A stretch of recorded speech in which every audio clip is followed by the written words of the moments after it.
భారత్లో ఒక బిల్లు తీసుకొస్తే అమెరికా పునాదులు కదులుతున్నాయి.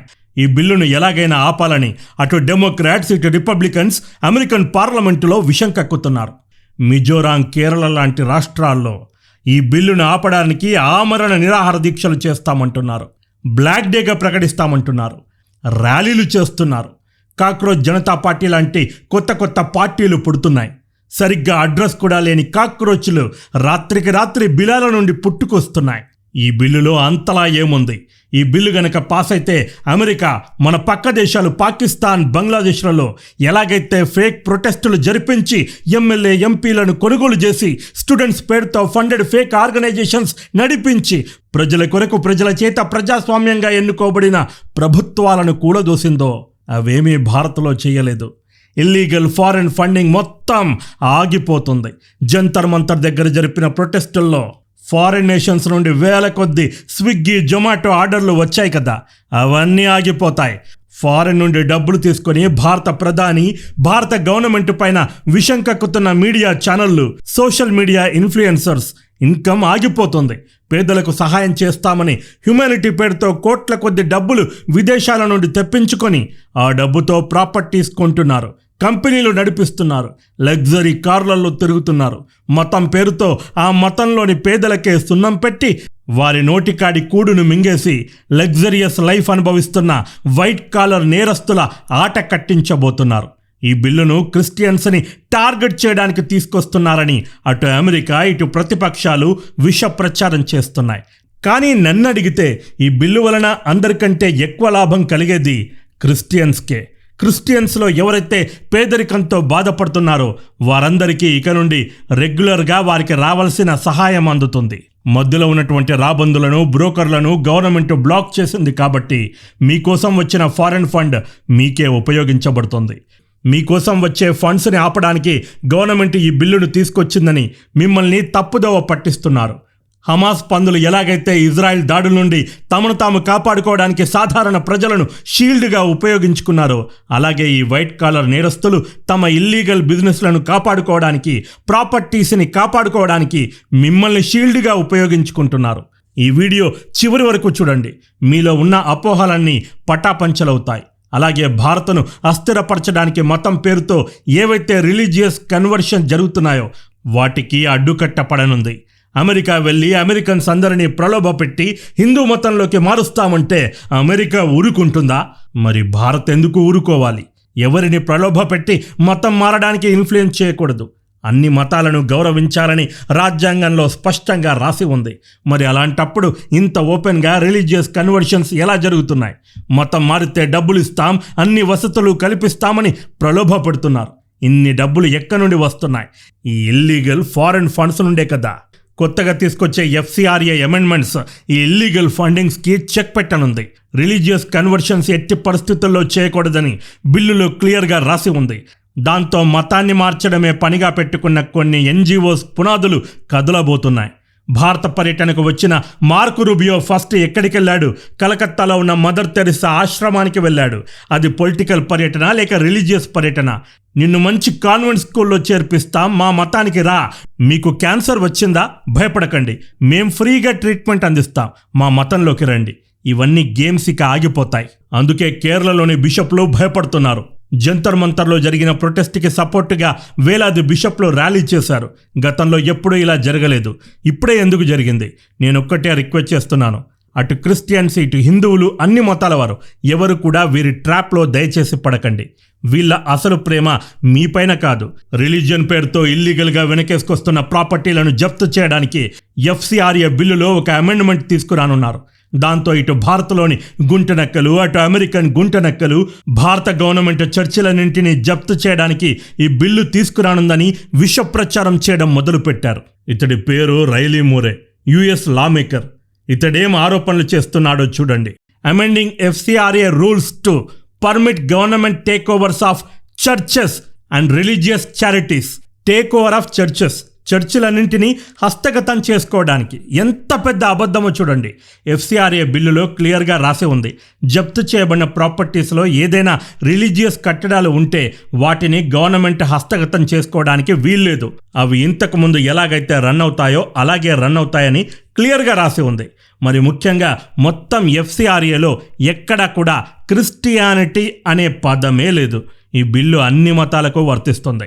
ఎన్జిఓస్ పేరుతో కృత్రిమ ప్రొటెస్టులు సృష్టించి గవర్నమెంట్లను కూలదోస్తున్న ఇల్లీగల్ ఫారెన్ ఫండింగ్స్ని ఆపడానికి ప్రవేశపెట్టిన బిల్లు ఇది. ఇది గనక వస్తే తమ దుకాణాలు బంద్ అవుతాయని ఈ ఎన్జిఓస్, వాటి వెనకాల ఉన్న నాయకులు, పార్టీలు దీనికి రిలీజియస్ యాంగిల్ జోడిస్తున్నారు. అమెరికా డబుల్ స్టాండర్డ్స్ చూడండి. ఎఫ్సిఆర్ఏ పైన విషం కక్కుతున్న ఇదే అమెరికా అప్పట్లోనే 1938లోనే ఫారెన్ లాబియింగ్ని, సస్పీషియస్ పొలిటికల్ యాక్టివిటీస్పై నిఘా పెట్టడానికి FARA foreign agents registration act ఫారాని తీసుకొచ్చారు. ఆల్మోస్ట్ అన్ని వెస్టర్న్ కంట్రీస్లో ఇలాంటి చట్టాలున్నాయి. వీళ్ళు చేస్తే సంసారం. సరే వదిలేయండి. ఫారెన్ ఫండింగ్ పేరుతో భారత్లో ఎలాంటి దారుణాలు జరిగాయి? రెడ్ హ్యాండెడ్గా భారత గవర్నమెంట్ వారి గుట్టు రట్టు చేసింది. ఎఫ్సిఆర్ఏ పార్ట్ 2లో డీటెయిల్గా వీటి గురించి ఎక్స్ప్లెయిన్ చేస్తాను. ఈ వీడియోలో ఎఫ్సిఆర్ఏ పైన ఉన్న అపోహలన్నీ తీరుస్తాను. వీడియో చివరి వరకు చూడండి. FCRA full form foreign contribution regulation act. పేరులోనే ఉంది. ఫారిన్ ఫండ్స్ని ఆపడానికి కాదు, నిఘరాని ఉంచడానికి ఏర్పాటు చేయబడిన బిల్లు. మీ పిల్లాడికి మీరు ప్రతి నెల 5,000 రూపాయలు పాకెట్ మనీ ఇస్తున్నారు. ఆ డబ్బు వాడు ఎక్కడ ఖర్చు పెడుతున్నాడు, ఎలాంటి ఫ్రెండ్స్ ఉన్నారు వాడికి, ఆ డబ్బుతో ఏమైనా చెడు అలవాట్లు చేసుకోవట్లేదు కదా అని ఒక కన్నేసి ఉంచుతారా లేదా? అంటే ఏంటి, మీ కొడుకుపై మీకు నమ్మకం లేదా? ప్రేమ ఉంది కాబట్టే నిఘా పెడుతున్నారు కదా. గవర్నమెంట్ కూడా అదే పని చేస్తుంది. ఫారెన్ ఫండింగ్ తప్పుదోవ పట్టకుండా నిఘా పెట్టడానికి ఈ బిల్లును తీసుకురానుంది. మరొక విషయం, ఎఫ్సిఆర్ఏ బిల్లును కొత్తగా ఏమీ గవర్నమెంట్ తీసుకురావట్లేదు. ఆల్రెడీ ఎఫ్సిఆర్ఏ బిల్లు ఎప్పటి నుండో ఉంది. భారత్లో అసలు ఈ ఎఫ్సిఆర్ఏ బిల్లు ఎవరు తీసుకొచ్చారో, ఎందుకు తీసుకొచ్చారో ఒక చిన్న బ్యాక్ స్టోరీ చెప్తాను వినండి. స్టోరీలోకి వెళ్లే ముందు ఒక చిన్న రిక్వెస్ట్. నా పేరు ప్రశాంత్. ఇలాంటి ఇన్ఫర్మేటివ్ వీడియోస్ కోసం ఛానల్ని సబ్స్క్రైబ్ చేసుకోండి. నోటిఫికేషన్స్ కోసం బెల్ ఐకాన్ ప్రెస్ చేయండి. వీడియో ఇంట్రెస్టింగ్గా అనిపిస్తే లైక్ చేయడం మర్చిపోవద్దు. Back story. 1947లో భారత్కి స్వాతంత్రం వచ్చింది. ఒకప్పుడు బంగారు రాసులతో సమృద్ధిగా ఉన్న భారత్ని బ్రిటిష్ గుంటనక్కలు లూటీ చేసి పీల్చి పిప్పి చేసి పడేశారు. ఎటు చూసినా పేదరికం. ఖజానాలో డబ్బులు లేవు. డబ్బులు లేకపోతే సామాన్యుడికి అందించాల్సిన కనీస అవసరాలు, విద్య, వైద్యం ఎలా అందించాలి? ఇలాంటి సమయంలో కష్టాల్లో ఉన్న భారత్ను ఆదుకోవడానికి ప్రపంచ దేశాలు భారత్కి ఆర్థిక సహాయం చేయడం మొదలుపెట్టాయి. ఆ ఫండింగ్స్తో భారత్లో కొత్త ఎన్జిఓలు, ట్రస్టులు, చర్చులు స్థాపించబడ్డాయి. ముఖ్యంగా America, Britain, Germany, Italy, France లాంటి దేశాలు పెద్ద ఎత్తున భారత్కి ఫండింగ్ ఇవ్వడం మొదలుపెట్టాయి. ఫ్రీగా డబ్బులు వస్తున్నాయని భారత్ కూడా ఫుల్ హ్యాపీ అయ్యింది. 1960s వచ్చేసరికి మహాశక్తులు అమెరికా, సోవియట్ యూనియన్ల మధ్య కోల్డ్ వార్ స్టార్ట్ అయింది. ప్రపంచ దేశాలను తమ వైపు తిప్పుకోవడానికి అటు అమెరికా, ఇటు సోవియట్ యూనియన్ పోటీ పడి మరీ ఫండింగ్ చేయడం మొదలుపెట్టాయి. రెండు వైపుల నుండి డబ్బులు రావడంతో భారత్ లాంటి దేశాలు పండగ చేసుకున్నాయి. భారత్ రెండు దేశాల్లో ఎటువైపు వెళ్లకుండా నాన్ అలైన్ మూవ్మెంట్ అంటూ న్యూట్రల్గా ఉండిపోయింది. కానీ 1970s వచ్చేసరికి అమెరికా పాకిస్తాన్ వైపు టిల్ట్ అయ్యింది. దాంతో గత్యంతరం లేక భారత్ సోవియట్ యూనియన్ వైపు వెళ్లాల్సి వచ్చింది. 1971లో ఏం జరిగిందో మీ అందరికీ తెలుసు. తెలియకపోతే ఈ వీడియోలో డీటెయిల్గా ఎక్స్ప్లెయిన్ చేశాను, చూసేయండి. 1971 తర్వాత అమెరికా భారత్పై పగబట్టింది. ఇందిరాగాంధీ గారు అమెరికాను లెక్క చేయకపోవడంతో అమెరికా ఈగో దెబ్బతింది. ఎలాగైనా సరే భారత్లో ఐరన్ లేడీ ఇందిరాగాంధీ గారి గవర్నమెంట్ని పడేయాలని స్కెచ్ వేసింది. ఇప్పుడు ఎలాగైతే సడన్గా కాక్రోచ్లు పుట్టుకొచ్చారో, సడన్గా ప్రొటెస్టులు జరుగుతున్నాయో, 1971 తర్వాత కూడా సేమ్ ఇలాగే భారతదేశం మొత్తం ప్రొటెస్టులతో అట్టుడికిపోయింది. ఒకవైపు ప్రొటెస్టులు, మరొక వైపు కోర్టుల్లో కేసులు. వీటిని తట్టుకోలేక ఇందిరాగాంధీ గారు 1975లో ఎమర్జెన్సీ డిక్లేర్ చేశారు. ఇమీడియట్గా ఒక కమిటీ వేసి సడన్గా ప్రొటెస్టులు ఎలా జరిగాయి, వీటి వెనక ఎవరున్నారని ఇన్వెస్టిగేషన్ చేపించారు. ఈ సడన్ ప్రొటెస్టుల వెనక విదేశీ హస్తం ఉందని ఇందిరాగాంధీ గారు బలంగా నమ్మారు. అమెరికా భారత గవర్నమెంట్ని అస్థిరపరచడానికి ఈ ఎన్జిఓల ద్వారా పెద్ద మొత్తంలో డబ్బులు పంపించిందని తేలింది. ఇందిరాగాంధీ గారు ఫస్ట్ టైం ఈ ఇష్యూ పైన రేడియోలో మాట్లాడారు. దేశం మొత్తం జరిగిన ఈ ప్రొటెస్టుల వెనక విదేశాల కుట్ర ఉందని, విదేశీ డబ్బులు భారీగా భారత్లోకి వచ్చాయని ఇందిరాగాంధీ గారు స్టేట్మెంట్ ఇచ్చారు. ఇష్టం వచ్చినట్లు దేశంలోకి అడ్డగోలుగా వస్తున్న ఈ విదేశీ డబ్బుల్ని అడ్డుకోవడానికి ఒక చట్టాన్ని తీసుకురావాలని ఇందిరాగాంధీ గారు ఒక సాహసోపేతమైన డెసిజన్ తీసుకున్నారు. అలా 1976లో ఇందిరాగాంధీ గారు FCRA చట్టాన్ని తీసుకొచ్చారు. దేశ భద్రతను కాపాడడానికి ఇక నుండి ఫారిన్ నుండి వచ్చే డబ్బుపై భారత గవర్నమెంట్ నిఘా పెడుతుంది. అంతేకాదు, ఫారిన్ నుండి వచ్చే డబ్బులు తీసుకోకుండా కొన్ని విభాగాలపై పూర్తి నిషేధం విధించారు. FCRA చట్టం ప్రకారం ఎవరెవరు విదేశాల నుండి డబ్బులు తీసుకోకూడదో చెప్తాను వినండి. 1976లో ఇందిరాగాంధీ గారు తీసుకొచ్చిన FCRA చట్టం ప్రకారం ఎలక్షన్స్లో పాల్గొనే క్యాండిడేట్స్ తమకు అనుకూలమైన క్యాండిడేట్స్ని గెలిపించుకోవడానికి ఫారిన్ శక్తులు డబ్బులు పంపించే అవకాశాలు ఉన్నాయి కాబట్టి వారిపై డబ్బులు తీసుకోకుండా నిషేధం విధించారు. నెక్స్ట్, రాజకీయ పార్టీలు, వాటి అసోసియేటెడ్ సంస్థలు, ఎమ్మెల్యేలు, ఎంపీలు, జడ్జిలు, IAS, IPS ఆఫీసర్లు, ఇది చాలా ఇంపార్టెంట్, మీడియా ప్రతినిధులు, సంపాదకులు, ప్రింటర్లు, పబ్లిషర్లు, కార్టూనిస్టులు, విదేశీ డబ్బులకు అమ్ముడిపోయి మీడియా దేశద్రోహానికి పాల్పడుతుందని ఇందిరాగాంధీ గారు అప్పట్లోనే పసిగట్టారు. ఈ కుక్కబుద్ధి దేశద్రోహం అప్పనుంచే ఉందన్నమాట. ప్రభుత్వాలను అస్థిరపరచడానికి విదేశీ శక్తులకు అమ్ముడుపోకుండా ఇందిరాగాంధీ గారు FCRAలో ఈ నిబంధనలను తీసుకొచ్చారు. నిబంధనలు అయితే తీసుకొచ్చారు కానీ స్ట్రిక్ట్గా అమలు పరచలేకపోయారు. ఇక 1976లో ప్రవేశపెట్టిన FCRA బిల్లు ప్రకారం ఏవైతే NGOలు విద్య, వైద్యం, కల్చర్, రిలీజియన్, సోషల్ సర్వీస్ పేరుతో విదేశాల నుండి డబ్బులు తెచ్చుకుంటున్నాయో ఆ NGOs అన్నీ తప్పనిసరి పూర్తి వివరాలను గవర్నమెంట్కి తెలియజేయాలి. ఇందిరాగాంధీ గారు ఇక్కడే ఒక పెద్ద మిస్టేక్ చేశారు. ఎవరైతే దేశాన్ని అస్థిరపరచడానికి డబ్బులు తీసుకొచ్చుకుంటున్నారో వాళ్ళంతా పక్కా ఫ్రాడ్స్ దగ్గరికి వెళ్ళి బాబు నువ్వెలా ఫ్రాడ్ చేసావు, ఇంకా ఏమైనా ఫ్రాడ్లు చేయబోతున్నావా అని అడిగితే చెప్తారా చెప్పండి. కాబట్టి 1976 FCRA యాక్ట్ ఇల్లీగల్ ఫారెన్ ఫండ్స్ని ఆపడంలో ఫెయిల్ అయ్యింది. దాంతో 1984లో FCRAలో ఒక అమెండ్మెంట్ని తీసుకొని వచ్చారు. దీని ప్రకారం NGOలు తప్పనిసరి వారి సంస్థలను రిజిస్ట్రేషన్ జరిపించుకోవాలి. లేదంటే విదేశాల నుండి డబ్బు తెచ్చుకునే ముందు గవర్నమెంట్ పర్మిషన్ తప్పనిసరి తీసుకోవాలి. ఇక్కడ ఒక లూప్ హోల్ ఉంది. మళ్ళీ NGOలు గవర్నమెంట్ నుండి ఏవైతే రిజిస్ట్రేషన్ జరిపించుకుంటున్నాయో వాటికి టైం పీరియడ్ లిమిట్ లేదు, లైఫ్ లాంగ్ రిజిస్ట్రేషన్. దాంతో NGOలు రిజిస్ట్రేషన్ అయ్యేంత వరకు రాముడు మంచి బాలుల్లా బుద్ధిగానే ఉండేవారు. రిజిస్ట్రేషన్ అయ్యిందా మెల్లిమెల్లిగా విశ్వరూపాన్ని చూపించేవారు. దాంతో ఈ NGOల ఆగడాలను అరికట్టడానికి 1991లో అప్పటి ఫారిన్ మినిస్టర్ మన్మోహన్ సింగ్ గారు కొన్ని సూచనలు సూచించారు. కానీ వాటిని ఇంప్లిమెంట్ చేయడానికి 19 ఇయర్స్ పట్టింది. ఈ సూచనలు ఇంప్లిమెంట్ అయ్యేలోగా మన్మోహన్ సింగ్ గారు ఫైనాన్స్ మినిస్టర్ నుండి ప్రైమ్ మినిస్టర్ పొజిషన్కి అప్గ్రేడ్ అయ్యారు. ఫైనల్లీ 2010లో పట్టుబట్టి తన సూచనలను ఇంప్లిమెంట్ చేపించారు. అయితే ఈసారి ఈ సూచనలను అమెండ్మెంట్గా చేర్చకుండా FCRAని పూర్తిగా రద్దు చేసి 2010లో ఒక కొత్త FCRAని తీసుకొచ్చారు. గవర్నమెంట్ ఇంత స్ట్రిక్ట్ యాక్షన్ ఎందుకు తీసుకోవాల్సి వచ్చింది? 2000 నుండి 2010 మధ్యలో భారత్లో టెర్రరిజం విపరీతంగా పెరిగిపోయింది. విదేశాల నుండి వస్తున్న ఫారిన్ ఫండింగ్ కూడా దేశంలో ఉగ్రవాదం పెరగడానికి కారణమని ప్రభుత్వం గ్రహించింది. అది కాకుండా మన్మోహన్ సింగ్ గారు దేశ అభివృద్ధిని ఆపడానికి కొన్ని కృత్రిమ ప్రొటెస్టులను అబ్జర్వ్ చేశారు. దీని గురించి పార్ట్ 2లో డీటెయిల్గా తెలుసుకుందాం. అందుకే 2010లో కొత్త FCRAని తీసుకొచ్చి రూల్స్ని మరింత స్ట్రిక్ట్ చేశారు. 2010 FCRAలో చేసిన మేజర్ చేంజెస్: NGOs రిజిస్ట్రేషన్ వ్యాలిడిటీని లైఫ్ టైం నుండి 5 ఇయర్స్కి తగ్గించారు. ఎవ్రీ 5 ఇయర్స్కి చచ్చినట్లు రెన్యువల్ చేపించుకోవాలి. లెక్కలు బొక్కలు అన్నీ చూపించాలి. అలాగే ఈ NGOలు చేసిన మరొక జిమ్మిక్, ఖర్చుల్లో మెజారిటీ అడ్మినిస్ట్రేటివ్గా చూపించేవారు. అంటే ఆఫీసులు, భవనాల రెంటు, శాలరీలు, కార్ల ఖర్చులుగా చూపించేవారు. దీన్ని కంట్రోల్ చేయడానికి అడ్మినిస్ట్రేటివ్ ఖర్చులను 50% కంటే ఎక్కువగా చూపించకూడదని రూల్ పెట్టారు. మిగతా 50% తప్పనిసరిగా ప్రజల సంక్షేమ కార్యక్రమాలకే ఖర్చు చేయాలి. మీ సంక్షేమం కోసమే గవర్నమెంట్ పోరాడి ఈ రూల్స్ని తీసుకొచ్చింది. మీ డబ్బు తింటోంది గవర్నమెంట్ కాదు, ఈ పందికొక్కులు.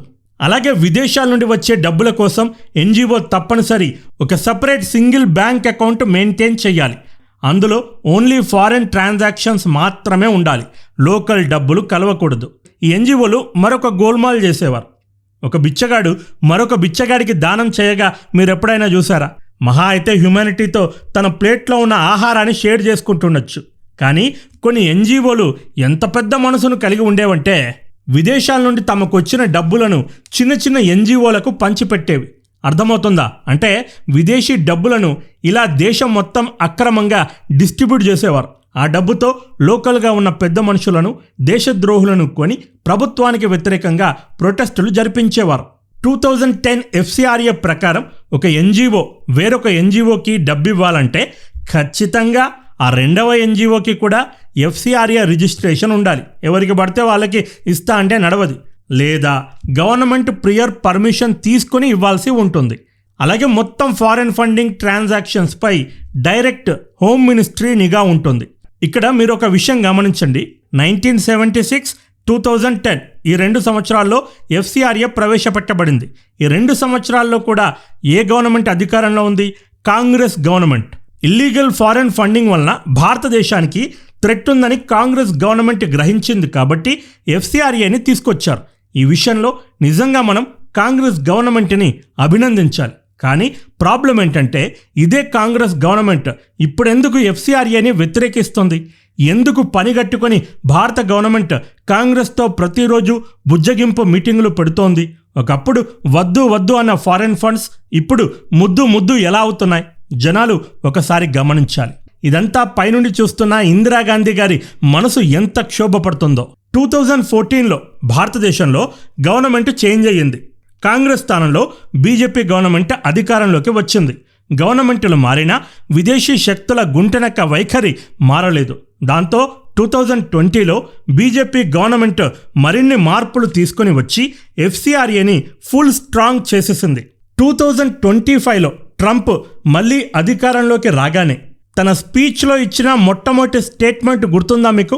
2024 ఎలక్షన్స్లో మోడీ గారిని గద్దెదించడానికి బైడెన్ ప్రభుత్వం భారీగా డబ్బులు ఖర్చు పెట్టిందని ట్రంప్ స్టేట్మెంట్ ఇచ్చాడా లేదా? ఆ డబ్బు ఎలా వస్తుంది? ఈ ఫారెన్ ఫండింగ్ రూపంలోనే ఎన్జిఓల ద్వారా భారత్కి వస్తుంది. ఎన్జిఓల నుండి దేశద్రోహులకి మనీ ట్రాన్స్ఫర్ అవుతుంది. అయితే ఒక గమనిక, అన్ని ఎన్జిఓలు బ్యాడ్ అని నేను అనట్లేదు. గుడ్ కాజ్ కోసం పనిచేసే ఎన్జిఓలు ఈ గుంటనక్క ఎన్జిఓల వలన సఫర్ అవుతున్నాయి.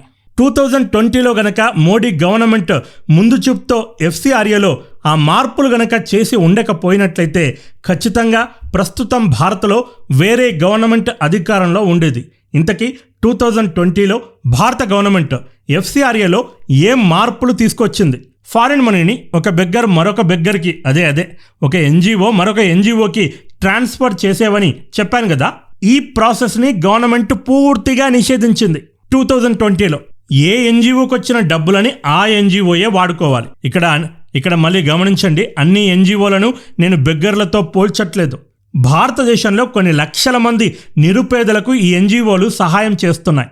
నిజం చెప్పాలంటే ఈ ఎన్జిఓలు దేవుడితో సమానం. కానీ అలాంటి పవిత్రమైన వ్యవస్థలను ఇల్లీగల్ పనులకు వాడుకుంటున్న గుంటనక్క ఎన్జిఓలను నేను బెగ్గర్లతో పోలుస్తున్నాను. అలాగే 2010లో ఈ అడ్మినిస్ట్రేటివ్ ఖర్చులను 50%కి ఎక్కువగా చూపించకూడదని మార్పు చేశారని చెప్పాను కదా. దాన్ని మరింత టైట్ చేసి 20%కి తగ్గించారు. అంటే అడ్మినిస్ట్రేటివ్ ఖర్చులను 20% కంటే ఎక్కువ చూపించకూడదు. ఇక గతంలో ఎన్జిఓస్ ఫారిన్ మనీ కోసం ఒక సపరేట్ బ్యాంక్ అకౌంట్ మెయింటైన్ చేయాలని రూల్ పెట్టారని చెప్పాను కదా. అక్కడ కూడా వీళ్ళు గోల్మాల్ చేయడం మొదలుపెట్టారు. కాసులకు కక్కుర్తిపడి ప్రైవేట్ బ్యాంకుల మేనేజర్లతో డీళ్లు కుదుర్చుకొని డబ్బులు మింగడం మొదలుపెట్టారు. దాంతో గవర్నమెంట్ 2020లో ఫారిన్ మనీ కేవలం SBI బ్యాంక్ అకౌంట్లోనే పడాలని రూల్ పాస్ చేసింది. అది కూడా ఢిల్లీలోని SBI మెయిన్ బ్రాంచ్లో పడాలి. ఆ తర్వాత అక్కడ నుండి ఇతర బ్యాంకులకి డబ్బులు ట్రాన్స్ఫర్ చేసుకోవచ్చు. అంటే అకౌంట్లోకి వచ్చే ప్రతి రూపాయి ఇప్పుడు కౌంట్ అవుతుంది, గవర్నమెంట్ దగ్గర లెక్క ఉంటుంది. మరొక మార్పు, ఎన్జిఓలో పనిచేసే ప్రతి ఒక్క ఆఫీసర్, డైరెక్టర్, ట్రస్టీలతో సహా అందరూ ఆధార్ కార్డ్ని సబ్మిట్ చేయాల్సి ఉంటుంది. దీనివలన విదేశీ శక్తులు నేరుగా ఇన్వాల్వ్ అవ్వకుండా కట్టడి చేశారు. 2020లో ఫారిన్ మనీ తీసుకోకుండా గవర్నమెంట్ సర్వెంట్స్ అందరిపైన నిషేధం విధించారు. దాంతో యూనివర్సిటీ వైస్ ఛాన్సలర్లు, ప్రొఫెసర్లు, మున్సిపల్ చైర్మన్లు, పబ్లిక్ డ్యూటీ చేసే అధికారులందరూ నిఘాలోకి వచ్చారు. ఎఫ్సిఆర్ఏని భారత గవర్నమెంట్ టైట్ చేసేసరికి బిలంలో నుండి పందికొక్కులు కదా బయటకొచ్చినట్లు ఒక్కో గుంటనక్క ఎన్జిఓ బాగోతాలు బయటకు రావడం మొదలయ్యాయి. అది కూడా 1-2 కాదు, నంబర్ చూస్తే దిమ్మ తిరిగి బొమ్మ కనబడుతుంది. ఎఫ్సిఆర్ఏని టైట్ చేశాక 22,500 ఎన్జిఓల రిజిస్ట్రేషన్స్ని భారత్ క్యాన్సల్ చేసింది. అనగా ఇన్ని ఎన్జిఓలు అవకతవకలు చేశాయి. ఇక 15,200 రిజిస్ట్రేషన్స్ ఎక్స్పైర్ అయ్యాయి, లేదంటే ల్యాప్స్ అయ్యాయి. 5 years తర్వాత రెన్యువల్ చేసుకోవడానికి గవర్నమెంట్ని అప్రోచ్ చేసే ధైర్యం చేయలేకపోయాయి. ఎక్కడ బొక్కలన్నీ బయటపడతాయో అని. రిజిస్ట్రేషన్ క్యాన్సిల్ అవ్వడానికి ప్రధాన రీజన్ ఫారిన్ నుండి వచ్చిన డబ్బును ఖర్చు పెట్టకుండా స్వలాభం కోసం వాడుకోవడం, మిస్యూజ్ చేయడం, షెల్ కంపెనీలకి, ఆర్గనైజేషన్స్కి డైవర్ట్ చేయడం, యాంటీ నేషనల్ యాక్టివిటీస్కి పాల్పడడం, లేదు ఎక్కడో పొరపాటు జరిగింది, డాక్యుమెంట్ సరిగా సబ్మిట్ చేయలేకపోయాం, లేదా ఏదైనా కారణాల వల్ల క్యాన్సిల్ అయ్యాయి అనిపిస్తే సరైన డాక్యుమెంట్ సబ్మిట్ చేసి 1 year లోపల ఈ ఎన్జిఓలు మళ్ళీ రిజిస్ట్రేషన్ చేసుకోవచ్చు. ఇంత స్ట్రిక్ట్ యాక్షన్ తీసుకోవడం వల్ల భారతదేశంలో ఒకప్పుడు లక్షల్లో ఉన్న ఎన్జిఓలు ఇప్పుడు 14,450కి పడిపోయాయి. 2020లో ప్రవేశపెట్టబోయే న్యూ ఎఫ్సిఆర్ఏ మార్పుల తర్వాత ఈ సంఖ్య మరింత తగ్గే ఛాన్సెస్ ఉన్నాయి. ఎఫ్సిఆర్ఏ దెబ్బకి ఫేక్ ఎన్జిఓలు, వాటి వెనకున్న పార్టీలు, బడాబాబులు ఇప్పుడు గజగజ వణికిపోతున్నారు. అంతలా ఈసారి ఏం మార్పులు తీసుకురానున్నారు? చేయాల్సిన మార్పులన్నీ ఆల్రెడీ చేశారు కదా అని మీరు అడగొచ్చు. ఈసారి తీసుకొచ్చే చేంజెస్ ఆషామాషి చేంజెస్ కావు, కొడితే కుంభస్థలాన్నే కొట్టాలంటారు కదా, అలాంటి చేంజెస్. ఎన్జిఓ సకాలంలో తమ రిజిస్ట్రేషన్లను రెన్యువల్ చేయించుకోలేకపోతే లైసెన్సులు రద్దయ్యేవి అని చెప్పాను కదా. కానీ ఆ ఎన్జిఓస్కి వచ్చిన ఫారిన్ ఫండ్స్ అమౌంట్ మొత్తం, అలాగే వచ్చిన ఫండ్స్తో కొనుక్కున్నటువంటి ప్రాపర్టీస్ వారి ఆధీనంలోనే ఉండేవి. దాంతో ఫేక్ ఎన్జిఓలకు లైసెన్స్ రద్దయినా పెద్దగా ఫరక్ పడిందేమీ లేదు. అప్పటికే దోచుకోవాల్సినంత దోచుకొని ప్రాపర్టీలు, కార్లు కొనేసుకున్నారు. జనాలకి సున్నం పెట్టి కట్టుకున్న ఆస్తులతో జల్సాలు చేయడం మొదలుపెట్టారు. లేదంటే ఆ ప్రాపర్టీస్తో వచ్చే డబ్బుని గవర్నమెంట్లను కూలదోసే దేశద్రోహ చర్యలకు ఉపయోగించడం మొదలుపెట్టారు. అందుకని గవర్నమెంట్ ఈ సమస్యకు పరిష్కారాన్ని తీసుకురానుంది. ఇక నుండి ఒక ఎన్జిఓకి లైసెన్స్ క్యాన్సిల్ అయినా, లేదా ఆ ఎన్జిఓ తమ వల్ల నడవడం కావట్లేదని సరెండర్ అయినా, లేదంటే లెక్కలు సరిగా చూపించకపోవడం వల్ల కానీ, ఇల్లీగల్ యాక్టివిటీస్కి పాల్పడడం వల్ల కానీ గవర్నమెంట్ వాటిని సీజ్ చేసినా, సకాలంలో ఎన్జిఓలు రెన్యువల్ చేపించుకోవడంలో ఫెయిల్ అయినా ఆ ఎన్జిఓస్కి చెందిన డబ్బులు, ప్రాపర్టీస్ మొత్తం తాత్కాలికంగా డెసిగ్నేటెడ్ అథారిటీ ఆధీనంలోకి వెళ్ళిపోతాయి. కొత్తగా ఈ డెసిగ్నేటెడ్ అథారిటీ ఏంటి? సెంట్రల్ హోమ్ మినిస్ట్రీ అండర్లో ఒక హయ్యర్ ఆఫీసర్ నేతృత్వంలో ఈ డెసిగ్నేటెడ్ అథారిటీ ఏర్పడుతుంది. ఆల్మోస్ట్ ఒక సివిల్ కోర్టుకి ఉండే సర్వాధికారాలు ఈ డెసిగ్నేటెడ్ అథారిటీకి ఉంటాయి. అయితే ఇక్కడ ఒక పదం వాడాను నేను, తాత్కాలికంగా, అంటే టెంపరరీగా. ఎన్జిఓలు తమ లైసెన్స్ రద్దు చేయడంలో గవర్నమెంట్ పొరపాటు పడింది, సరైన ఇన్వెస్టిగేషన్ జరగలేదని భావిస్తే కోర్టుకెళ్ళడానికి గవర్నమెంట్ 90 days టైం పీరియడ్ ఇస్తుంది. ఆలోగా ఎన్జిఓస్ నేను శుద్ధపూసనని కోర్టులో నిరూపించుకుంటే, లేదంటే రద్దయిన రిజిస్ట్రేషన్స్ని రెన్యువల్ చేయించుకోగలిగితే ఆ ఎన్జిఓల డబ్బులు, ప్రాపర్టీస్ పువ్వుల్లో పెట్టి మళ్ళీ తిరిగిచ్చేస్తారు. ఇంకేంటండి ప్రాబ్లం? గవర్నమెంట్ ఈ డెసిగ్నేటెడ్ అథారిటీస్ని ఉపయోగించి మైనారిటీ ఆస్తులను జప్తు చేయాలని చూస్తుందని మిజోరాం, కేరళ, కర్ణాటక లాంటి రాష్ట్రాల్లో ఉన్నవారు ఆరోపిస్తున్నారు. కోర్టులో అప్పీల్ చేసుకోవచ్చని గవర్నమెంటే ఆప్షన్ ఇస్తుంది. ఎక్కడ దౌర్జన్యంగా లాక్కుంటుంది చెప్పండి? మీరు తప్పు చేస్తే బరాబర్ లాక్కుంటుంది, చూస్తూ ఊరుకుండదు కదా. నిర్ణీత గడువులో ఆ ఎన్జిఓ లైసెన్స్ని రెన్యువల్ చేయించుకోలేకపోతే ప్రాపర్టీస్ పర్మనెంట్గా డెసిగ్నేటెడ్ అథారిటీ చేతుల్లోకి వెళ్ళిపోతాయి. తర్వాత ఆ ప్రాపర్టీస్ని ఏం చేస్తారు?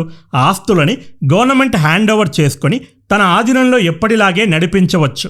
లేదంటే వేలం వేసి వచ్చిన డబ్బుని కన్సాలిడేటెడ్ ఫండ్ ఆఫ్ ఇండియాకి ట్రాన్స్ఫర్ చేయవచ్చు. ఇక్కడే అమెరికాకు చెందిన ఆ గుంటనక్క లా మేకర్ వెధవ ఎంటర్ అయ్యాడు. గవర్నమెంట్ ఇలా డెసిగ్నేటెడ్ అథారిటీ పేరుతో కాకమ్మ కబుర్లు చెప్పి చర్చిలను హస్తగతం చేసుకోవడానికి చూస్తుందని ఒక డర్టీ ఆరోపణ చేశాడు. ఇలాంటి విధవలుంటారనే గవర్నమెంట్ ముందుగానే బిల్లో ఒక సెంటెన్స్ చేర్చింది. హ్యాండ్ ఓవర్ చేసుకున్న ప్రాపర్టీస్లో రిలీజియస్ కట్టడాలు గనక ఉంటే, అంటే టెంపుల్స్ కానీ, మసీదులు కానీ, చర్చిలు కానీ, గురుద్వారాలు కానీ, ఏవైనా సరే రిలీజియస్ కట్టడాలు ఉంటే అవి ముందు ఎలాగైతే కంటిన్యూ అయ్యేవో అలాగే కంటిన్యూ అవుతాయి. కాకపోతే గవర్నమెంట్ ఆధీనంలో రన్ అవుతాయి. ఇంత క్లియర్గా రాశాక కూడా కావాలని జనాల్లో మిస్కన్సెప్షన్స్ క్రియేట్ చేయాలని చూస్తున్నారు ఎదవలు. Next activity specific registration. గతంలో ఎన్జిఓలు గుడ్డిగా సోషల్ సర్వీస్, జనాలను ఉద్ధరించడానికి ఇలా జనరలైజ్ చేసి ఎన్జిఓస్ విదేశాల నుండి డబ్బులు తెచ్చుకునేవి. ఇప్పుడు అలా కుదరదు. స్పెసిఫిక్గా పర్పస్ మెన్షన్ చేయాలి. ఫ్రీ ఎడ్యుకేషన్ కల్పిస్తావా, ఫ్రీ ట్రీట్మెంట్ ఇప్పిస్తావా, దేనికోసం స్పెసిఫిక్గా చెప్పాలి. గవర్నమెంట్ కొన్ని యాక్టివిటీస్ ఐడెంటిఫై చేసింది. అందులో మీ పర్పస్ ఏదో ఒకటి ఉండాలి. ఉంటేనే అప్రూవల్ ఇస్తారు. ఒక రీజన్ చెప్పి తీసుకొచ్చి మరొక రీజన్కి ఉపయోగిస్తా అంటే నడవదు. Next state specific registration. ఉదాహరణకి కేరళలో ఈ ఎన్జిఓకి అనుకూల గవర్నమెంట్ ఉందనుకోండి. అక్కడి నుండి ఈ ఎన్జిఓ ఫారెన్ ఫండ్స్ తీసుకుంటుంది. కానీ రన్ ఎక్కడ చేస్తుంది? ఢిల్లీలో లేదంటే మణిపూర్లో. ఎందుకు? అక్కడ దేశద్రోహ శక్తులకు డబ్బులు స్పాన్సర్ చేయాలి కదా. స్విగ్గీ, జొమాటోల్లో ఫుడ్ ఆర్డర్లు పంపించాలి కదా. దీనికి గవర్నమెంట్ బ్రేకులు వేసింది. ఒక స్టేట్లో లేదా యూనియన్ టెరిటరీలో నుండి ఎన్జిఓకి ఫారెన్ ఫండ్ అప్రూవ్ అయితే ఆ స్టేట్లోనే వాటిని వాడాల్సి ఉంటుంది. ఆల్ ఓవర్ ఇండియా ఎక్కడైనా ఖర్చు పెడతా అంటే ఇక నుండి నడవది. Next religious activities. ఫారెన్ ఫండ్స్తో ఒక గుడి కట్టించాలనుకుంటున్నారు, లేదంటే మసీదు, చర్చ్ కట్టించాలనుకుంటున్నారు. కట్టుకోండి, నో ప్రాబ్లం. కానీ ఆ డబ్బుతో రిలీజియస్ కన్వర్షన్ చేస్తానంటే కుదరదు. ఇక నుండి బొక్కలో వేస్తారు. అలాంటి ఎన్జిఓలను రద్దు చేస్తారు. ఒక వ్యక్తి స్వచ్ఛందంగా ఏ ధర్మానైనా పాటించే హక్కుని రాజ్యాంగం ఇచ్చింది. కానీ బలవంతంగా లేదా ప్రలోభపెట్టి రుద్దుతున్నారు కొంతమంది. చాలా ఏళ్ల నుండి ఈ ప్రాబ్లం ఉంది. ఇప్పటికే చాలా ఆలస్యం అయిపోయింది. కేరళ, మిజోరం లాంటి రాష్ట్రాలు చేతుల్లో నుండి పూర్తిగా వెళ్ళిపోయాయి. ఇకనైనా గవర్నమెంట్ వీటిని కట్టడి చేయడానికి చర్యలు తీసుకుంటుండడం నిజంగా సంతోషం. ఇదే ఇప్పుడు విదేశీ శక్తులకి, వారి తొత్తులకు మింగుడు పడడం లేదు. Next renewal of registration. లైసెన్స్ని రెన్యువల్ చేయాలంటే గడిచిన 2 ఏళ్లలో కనీసం 10 lakhs ఫారెన్ ఫండ్స్ని ఉపయోగించినట్లు ప్రూవ్ చేయాలి. కొన్ని ఎన్జిఓలు ఏం చేస్తాయి? ఫారెన్ డబ్బుతో ప్రాపర్టీస్ కొంటాయి. సోషల్ సర్వీస్ పేరు చెప్పి స్వంతంగా వాటిని వాడుకోవడం మొదలు పెడతాయి. ఇప్పుడు అలా కుదరదు. ఎవరికి ఆ డబ్బులు చేరాలో వారికి చేరి తీరాలి. ఇప్పుడు చెప్పండి, ఇది ఎవరికి బెనిఫిట్? మీకోసం కాదా? మరి గవర్నమెంట్ మైనారిటీలకు వ్యతిరేకంగా ఈ బిల్లు తీసుకొచ్చిందని ఎలా అంటారు? Next enhanced annual reporting. కొన్ని ఎన్జిఓలు ఉంటాయి, ఇవి సోషల్ సర్వీస్ కోసం ఏర్పడ్డాయి. కానీ ఇవి చేసే పనులేంటి? పాలిటిక్స్లో వేలు పెట్టడం, ప్రభుత్వాలపై బురద చల్లడం, మత విద్వేషాలను రెచ్చగొట్టడం, మత మార్పులకు పాల్పడడం. వీటిపైన నిఘా పెట్టడానికి గవర్నమెంట్ ఒక రూల్ తీసుకొచ్చింది. ఈ ఎన్జిఓలు తమ అఫీషియల్ వెబ్సైట్లు, సోషల్ మీడియా అకౌంట్ల పూర్తి వివరాలను గవర్నమెంట్కి తెలియజేయాల్సి ఉంటుంది. Next punishment. బ్రహ్మానందం ఒక డైలాగ్ ఉంటుంది చూడండి, మీది తినాలే మాది తినాలే అని. ఇక్కడ అవకతవకలు ఒక పార్టీ, ఒక వర్గం ఇలా అని చెప్పలేం. అందరూ ఇందులో ఇన్వాల్వ్ అయి ఉన్నారు. కాబట్టి చట్టాలు లూజ్గా ఉండడం వల్ల తప్పులు జరిగిపోయాయి. జరిగిందేదో జరిగిపోయింది. ఇక నుండి తప్పులు జరగకుండా ఒళ్ళు దగ్గర పెట్టుకొని మసులుకోవాలి. పోలీసులు అప్పుడప్పుడు పెద్ద మొత్తంలో జైల్లో ఖైదీల్ని రిలీజ్ చేస్తారు. జరిగిందేదో జరిగింది, ఇక నుండైనా బుద్ధిగా మసులుకోండి అని విడుదల చేస్తారు. అలా గవర్నమెంట్ వీళ్ళందరికీ కూడా ఒక ఛాన్స్ ఇచ్చింది. ఇంతకుముందు ఎన్జిఓస్లో ఫ్రాడ్ చేసినట్లు దొరికితే 5 ఏళ్ల జైలు శిక్ష పడేది. ఇప్పుడు ఆ శిక్ష పరిమితిని 1 yearకి తగ్గించారు. కాబట్టి గవర్నమెంట్ ఈ ఫ్రాడ్ ఎన్జిఓలకి ఒక గోల్డెన్ ఛాన్స్ ఇచ్చింది. బుద్ధిగా తప్పును ఒప్పుకొని సరెండర్ అయిపోతే 1 year శిక్షతో బయటపడొచ్చు. లేదంటే ఫ్యూచర్లో ఈ శిక్షా పరిమితిని 10 ఏళ్లకు పెంచొచ్చు, 20 ఏళ్లకు పెంచొచ్చు, లేదంటే దేశద్రోహం కేసు వేసి పర్మనెంట్గా జైల్లో పెట్టొచ్చు. కాబట్టి ఫ్రాడ్లందరూ ఈ డిస్కౌంట్ ఆఫర్ని ఉపయోగించుకొని బయటపడండి తొందరగా. ఇంతకన్నా ఏ గవర్నమెంట్ హెల్ప్ చేస్తుందని చెప్పండి మీకు. FCRA బిల్లు గురించి ఇప్పుడు మీకు పూర్తిగా అర్థమైంది అనుకుంటా. ఈ వీడియోలో ఎక్కడ కూడా సబ్జెక్ట్ని పొలిటిసైజ్ చేయలేదు. ప్రాపర్ జెన్యూన్ ఇన్ఫర్మేషన్ ఇచ్చాను. వీడియో యూస్ఫుల్గా అనిపిస్తే లైక్ ఎలాగో ఆల్రెడీ చేసేశారు, మీ ఫ్రెండ్స్ అందరికీ షేర్ చేయండి. రియల్ కంటెంట్ అందించడం నా బాధ్యత. అందరికీ అందుబాటులోకి తీసుకెళ్లడం పౌరునిగా మీ బాధ్యత. ఇక ఫారెన్ ఫండ్స్తో భారత్లో ఎలాంటి గోల్మాలు జరిగాయి, ఇలాంటి స్కీమ్లు స్కామ్లు బయటపడ్డాయి. ఫ్యూచర్లో వీటిపైన కూడా ఒక వీడియో కావాలనుకుంటే కింద కామెంట్ చేయండి. ఇది వీడియో, మరో వీడియోతో మళ్ళీ కలుద్దాం. This is Prashant signing off. Bye bye and take care. జై హింద్, వందే మాతరం.